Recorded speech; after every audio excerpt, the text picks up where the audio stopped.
The United States is leaving, quietly, methodically, without slamming the door.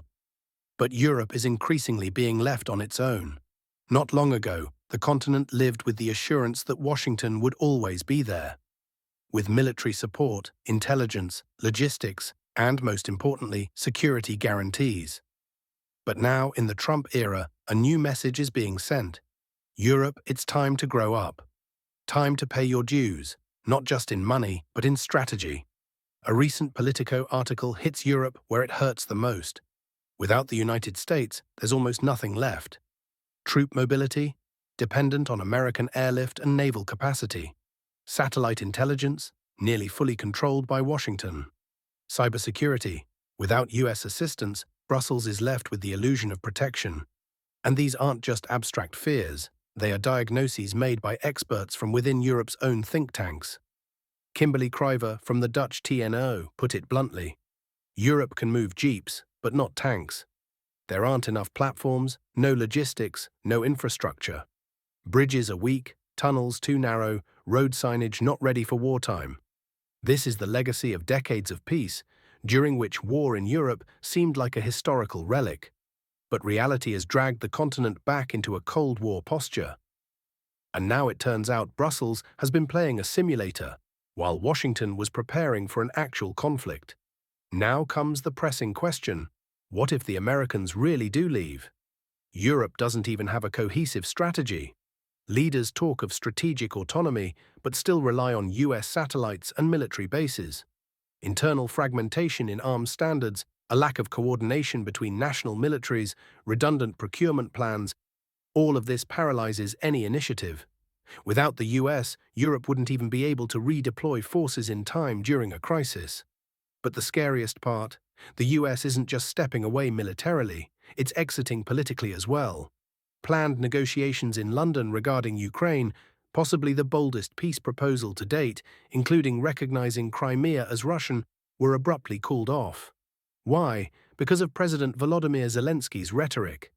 The Ukrainian leader categorically rejected even the idea of discussing Crimea. In response, Secretary of State Marco Rubio cancelled his trip. And with him, presidential envoy Steve Witkoff also withdrew. This is more than a diplomatic hiccup.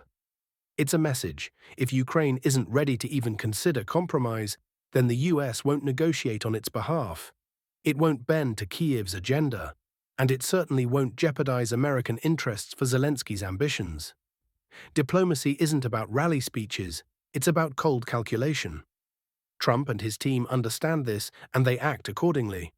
So what's left for Europe? Wait for Washington to return? Convince Zelensky to be more flexible, or take responsibility itself? But who in Europe is prepared for that role? Germany is in an energy and industrial crisis. France is overwhelmed by internal protests. The UK is out of the EU and playing its own game. Poland and the Baltic states are radical but can't offer strategic leadership. Again, a vacuum. Again, a hope that someone else will fix it. Meanwhile, the Russian side watches without illusions. Kremlin spokesman Dmitry Peskov told the Financial Times that negotiations are ongoing. But progress won't be fast. Moscow is at the table, but on its own terms, and those terms do not include giving up Crimea. Moreover, leaks from the Daily Telegraph suggest the US proposal includes much more: direct Kiev-Moscow negotiations, Ukraine renouncing NATO, transferring control of Zaporizhzhia NPP to the US, lifting sanctions on Russia, and energy cooperation.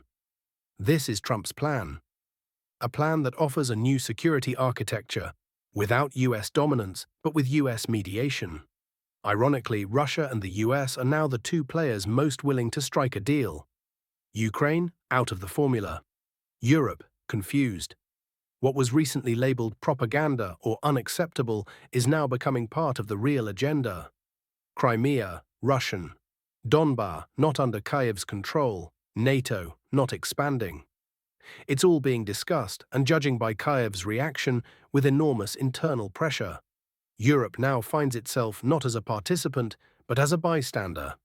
And if the US truly ends its military and diplomatic mission in Europe, Brussels could be left not just alone with threats, but without any levers of influence. Then all talk of strategic autonomy will become hollow rhetoric, and the EU, an outdated bureaucracy unable to defend or negotiate. And so the real question is Europe ready for a world without America? Or is it still hoping someone will once again take it under their wing? The answer to that question will define what Europe becomes in the coming years: an actor or a hostage.